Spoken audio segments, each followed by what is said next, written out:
네, 뇌 건강에 도움되는 식품들 어떻게 요리해서 드실지 궁금하시죠? 영상으로 준비했습니다. 뇌 건강에 도움되는 식품들로 맛있는 한 끼 식사 만들어 볼까요? 첫 번째, 연어 스테이크입니다. 오메가3 함량이 많아 기억력 향상에 도움되는 연어. 먼저 올리브오일을 바르고 소금과 허브로 밑간을 한 다음 팬을 달군 후 노릇하게 굽습니다. 스테이크용 연어는 두껍기 때문에 골고루 익혀야 합니다. 올리브오일, 올리고당, 레몬즙, 고추냉이, 시금치를 갈아 시금치 소스를 만들고 이것을 구운 연어 위에 부으면 뇌 건강에 좋은 연어 스테이크 완성! 다음은 구운 채소를 곁들인 카레입니다. 당근, 감자, 양파를 잘게 썰어 눌어붙지 않게 잘 볶습니다. 카레가루를 갠 물은 채소가 거의 다 익었을 때 넣고 끓입니다. 카레가루의 주재료인 강황에는 치매 유발 물질을 억제하는 커큐민 성분이 풍부하다고요. 끝으로 버섯, 브로콜리, 파프리카 등 구운 채소를 올리면 치매 예방에 좋은 카레 한 그릇 완성. 마지막은 뇌 건강에 도움 주는 견과류와 두부를 이용한 시원한 냉국수입니다. 먼저 소면은 찬물을 넣어가며 삶고 물을 비벼가며 씻으면 더 쫄깃해집니다. 물, 우유, 견과류, 두부, 소금으로 냉국수 국물을 만들면 되는데요. 비법 하나 더 소개하면요. 두부를 갈 때 우유 또는 두유를 넣고 갈게 되면 더 고소한 맛이 됩니다. 그릇에 소면을 동그랗게 말아 담고 육수를 가득 부어주면 기억력 향상에 좋은 견과류 두부 냉국수 완성! 맛과 뇌 건강을 모두 잡은 요리들, 여러분도 도전해보세요. 네, 저도 뇌 건강을 위해서 요 요리 방법 잘 외웠다가 집에 가서 꼭 한번 해보도록 하겠습니다. 네. 지금 시각 10시 47분 지나고 있고요. 실시간 궁금증 풀어보고 갈게요. 자, 어떤 질문 들어와 있을까요? 저희 어머니께서 85이신데 작년에 뇌경색으로 쓰러져서 지금 1년째 생활하고 있습니다. 지금은 많이 좋아지셨지만 가끔 반복되는 말을 하시고 1시간씩 우실 때도 있고 아이고 새벽에도 우실 때 있습니다. 왜 그러신지 궁금합니다. 아우 너무 걱정되시겠어요. 마음이 왜 안 그런 좋다. 걸까요? 일단 뇌경색의 위치가 어떠냐에 따라 좀 다를 수 있는데요. 실제로 뇌경색 위치가 어떠한 감정이라든지 아니면 기억을 담당하는 뇌에 문제가 생긴 거라면 저것이 바로 혈관성 치매 또는 인지기능 장애일 수 있습니다.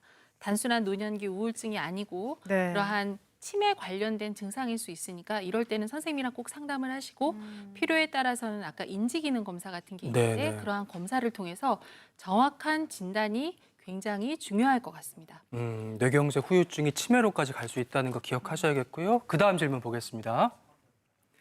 어머니께서 지금 치매가 왔어요. 근데 절대로 인정을 안 하시는데 본래 그런 걸까요? 치매임을 인지하도록 자꾸 얘기해 드리는 게 도움이 될까요? 한 교수님, 자꾸 말씀을 드려야 될까요? 저런 질문 요새 많이 하세요. 네. 많이 하시는데 저라도 얘기해서 화내실 것 같으면 굳이 가르치려고 안 할 것 같아요. 이게 자녀분들 중에는 꼭 엄마가 틀린 행동을 하면 그걸 틀렸다고 교정을 해주려고 하시는 자녀분들이 굉장히 많거든요. 그거 별로 치료에 도움 안 되고요. 그냥 본인이 받아들이지 않으면 안 받아들이는 대로. 자, 치매약 먹기 싫다 그러면 이거는 치매 예방약이니까 먹는 거다라고 말씀하시고요. 치매 검사하기 싫다 그러면 그냥 뇌 검진하는 거다라고 말씀하시고 아이들 밥 안 먹으려고 그럴 때 달래서 하게 하잖아요. 어르신들이 뭐 싫다 그럴 때는 살살 달래서 본인이 원하는 방향으로 유도하는 겁니다. 주변 사람들의 좀 배려도 중요할 것 같습니다. 그래요. 계속해서 다음 궁금증 볼까요? 시어머니께서 약한 치매와 파킨슨으로 돌아가셨고 남편이 뇌혈관, 심장혈관 협착으로 약 처방 먹고 있습니다. 남편이 위험 요인을 갖고 있는 건가요? 예방법으로 노력하면 괜찮을까요? 하셨습니다. 이제 남편에게도 찾아올까 봐 걱정되시나 봐요. 네, 시어머니께서 겪으셨던 거는 아마 혈관성 치매와 혈관성 파킨슨 증후군으로 생각이 됩니다. 그래서 사실은 남편께서도 사실은 이렇게 혈관 질환이 있다고 하면 치매와 파킨슨 증상을 일으킬 가능성이 아주 높습니다. 그럴 때 말씀드리고 싶은 게 결과적으로는 다시 한번 뇌경색이 오지 않게 적극적으로 혈관 건강을 예방을 하고 그다음에 운동 통해서 근력을 강화시키고 그다음에 넘어지시면 안 됩니다. 한번 넘어지셔서 이제 골절이 되게 되면 뇌 전체가 다시 한번 염증 상태로 빠져들게 아이고야. 되면서 치매나 파킨슨을 일으킬 수 있기 때문에 낙상을 항상 주의하시는 그러한 생활 습관을 하시면 많이 도움이 될 것 같습니다. 네, 이렇게 해서 실시간 질문들 풀어봤고요. 이번에는 영상으로 들어온 질문도 한번 보도록 하겠습니다. 요즘 잠이 안 와서 밤에 뜬눈으로 지새는 날이 많아요. 잠이 들어도 금방 깨서 두서너 달 전부터 수면제를 먹을까 이런 고민을 좀 하고 있었거든요. 수면제를 많이 먹고 우울증제를 먹으면 나중에 치매가 온다고 하는데 주의해야 할 약이 있으면 알려주시면 감사드리겠습니다. 네, 그러니까 수면제가 치매에 영향을 미치는가 궁금하다고 하셨어요. 그러니까요. 이게 사실일까요, 한 교수님? 이게 수많은 어르신들의 딜레마인데요.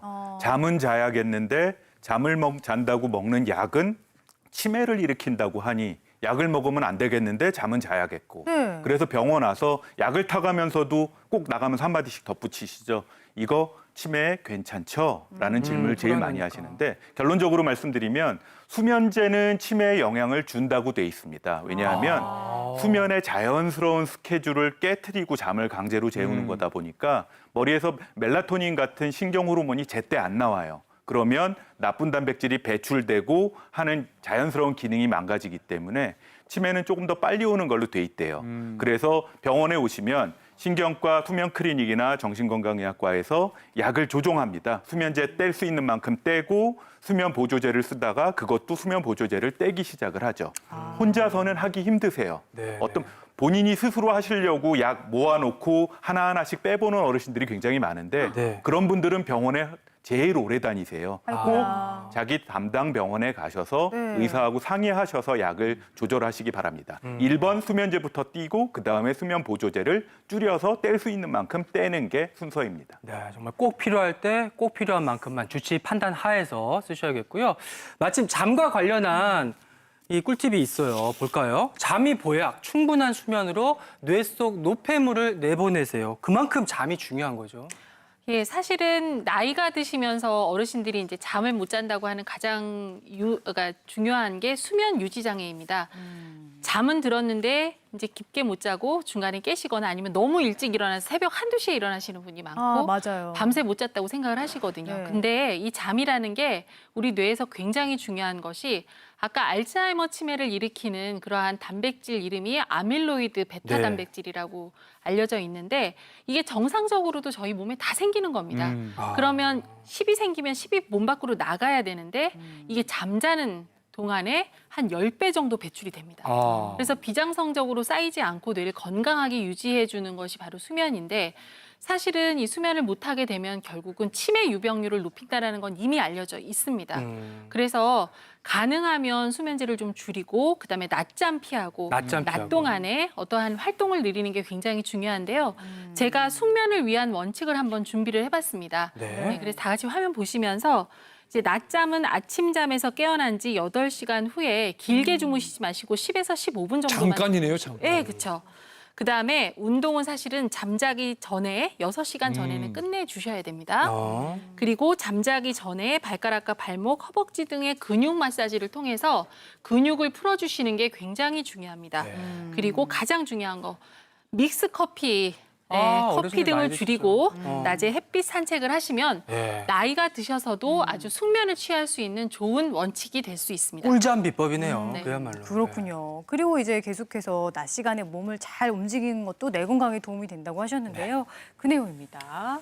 몸을 활발히 움직여서 뇌를 젊게 유지하세요. 나왔습니다. 한 교수님. 우리가 딱 잊어버리기 쉬운 게 뇌는 신경이죠.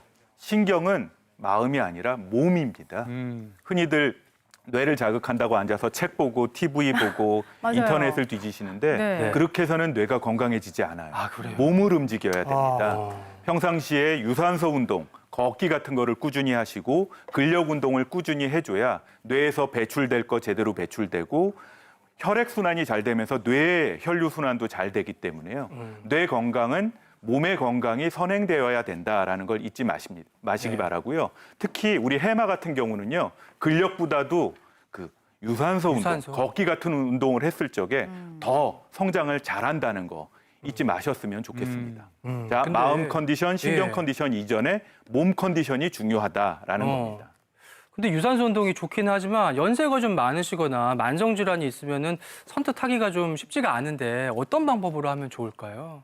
예, 저도 이제 걷기를 매일매일 실천을 하는데 보통 어떻게 걸으시면 좋은가 하면 본인의 원래 걷는 속도의 110%, 네. 그다음에 보폭도 110%, 그다음에 하루에 30분 이상씩 꼭 활발하게 걸으시는 게 굉장히 중요하고요. 네. 그렇게 되면 이 유산소 운동을 하게 되면 기억을 담당하는 해마라는 부피가 꾸준하게 증가를 한다는 그러한 그래프도 있었고, 그다음에 또 하나는 이 근육량이 늘어나는 것뿐만 아니라 이 뇌 안에서 뇌 세포를 이렇게 보호해주는 BDNF라는 호르몬이 네. 걷는 동안에 굉장히 많이 나온다고 합니다. 네. 이 BDNF가 바로 치매를 예방할 수 있고 뇌 노화를 예방할 수 있는 중요한 물질이기 때문에 네. 그렇게 적극적으로 좀 활기차게 걸으시는 게 도움이 될 것 같습니다. 네. 그리고 이제 마지막 뇌 건강을 위해서 중요한 거 관계도 굉장히 중요하다고 하는데요. 친구 사귀고 반려동물 길러서 우울증 예방하세요 나왔습니다. 한 교수님. 요새 코로나 시대에 중요하게 대두되는 개념이 연결성입니다. 사회 활동인데 이 사회 활동은 치매를 예방하는 활동이 다 들어가 있어요. 자, 친구 만나러 복지관이라도 가려면 걸어가셔야죠. 그렇죠. 운동을 해야 됩니다. 가서 사람을 만나면 그 사람 얼굴 알아봐야죠. 대화를 하려면 지난번에 무슨 얘기를 했는지를 알아봐야죠. 그 사람 얘기를 들어줘야죠. 그 사람 얘기에 공감을 해야죠. 반려동물을 키울 때도 똑같습니다. 그래서 사회 활동은 뇌를 깨워주는 활동이 다 녹아들어 있는 거기 때문에 사람 만나는 거 싫어하지 마시기 바랍니다. 알려드린 뇌 건강법 꼭 실천해 보시고요. 10시 56분입니다. 여러분 주신 질문들 좀 풀어볼게요.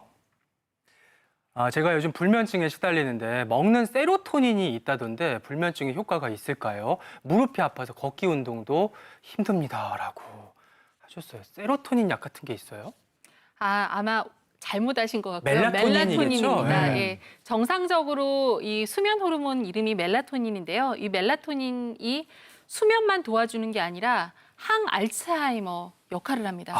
그래서 만약에 여러 가지 수면제 중에서 좀 이게 좀 비교적 안전하게 쓸 수 있는 수면 호르몬이라고 하면 네네네. 멜라토닌을 권유를 드리고 있고요. 네. 실제로 치매 환자가 야간 행동이 심할 때도 저희가 사용하고 있기 때문에 의사 선생님과 상의하에 그러한 기간과 복용량을 정하시면 될 것 같습니다.